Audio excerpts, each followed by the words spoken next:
माझी लीला कधीच खोटं बोलणार नाही.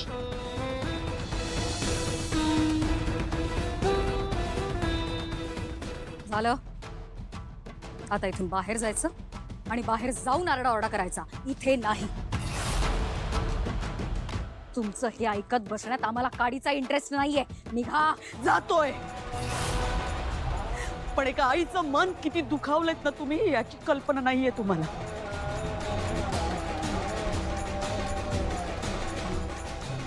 एका आईला बिनमुख पाठवताय तुम्ही, हे लक्षात ठेवा.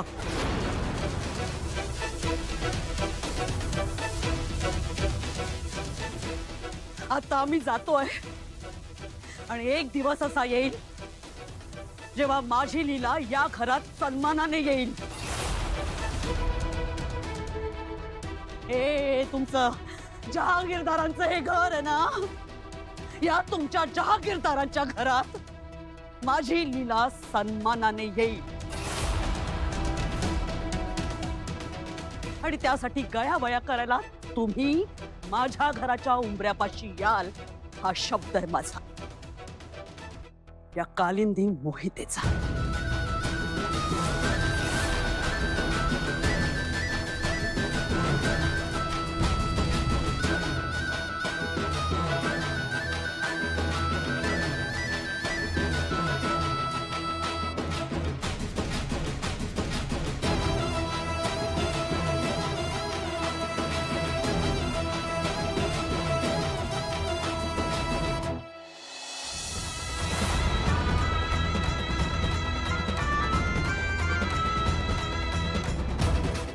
त्या जहागीरदारांकडे जे काही वागलीस त्यामुळे केवढी नाचक्की झाली त्यांची, बघितलंस ना.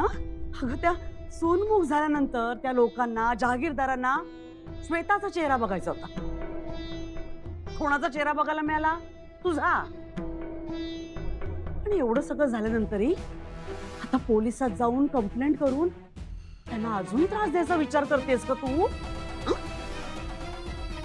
तेव्हा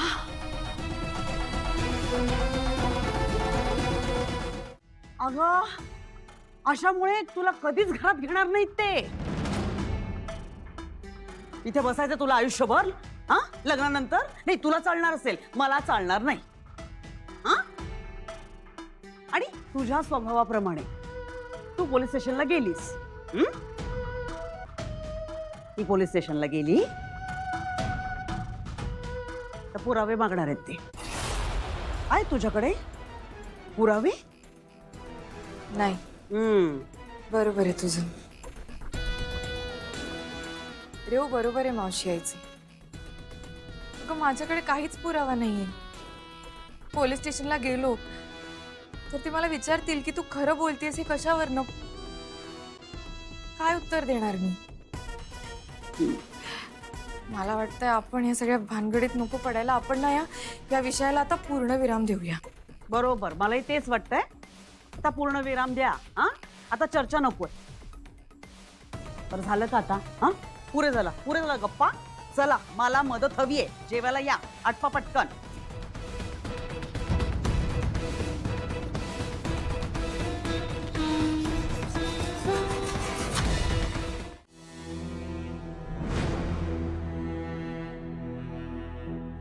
एजे, आम्हाला माहिती आहे आम्ही घर सोडायचा निर्णय घेतल्यामुळे तुम्ही आमच्यावर नाराज आहात, पण आम्ही हे पाऊल नाईलाजाने उचलले. एजे,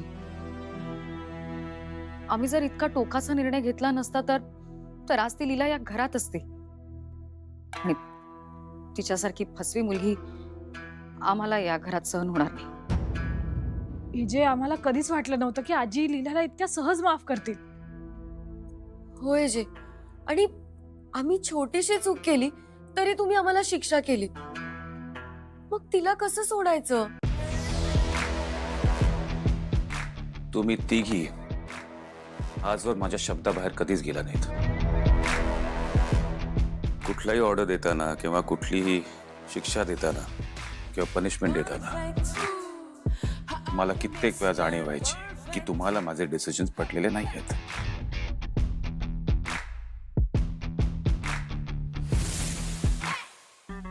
पण अशा मोठ्या घरांमध्ये प्रत्येकाचं ओपिनियन घेणं पॉसिबल नसतं.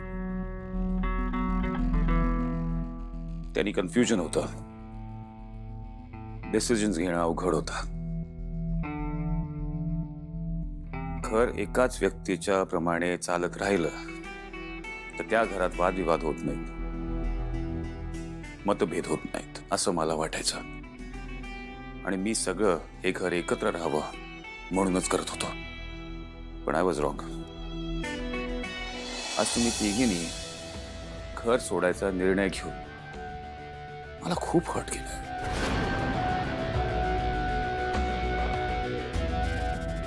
And that's not fair. AJ we are sorry. आम्हाला तुम्हाला खरंच दुखवायचं नव्हतं.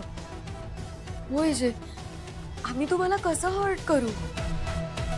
आम्हाला फक्त लीला. तुमचे इंटेन्शन्स काही असले तरी माझ्या तिन्ही सुना बॅग भरून घर सोडायची गोष्ट करताय ते मला मान्य नाही. And that has hurt me the most.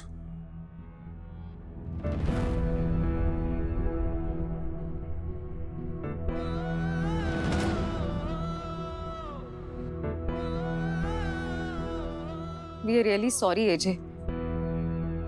आम्ही तुम्हाला हर्ट केलंय. आमचं खरंच चुकलं.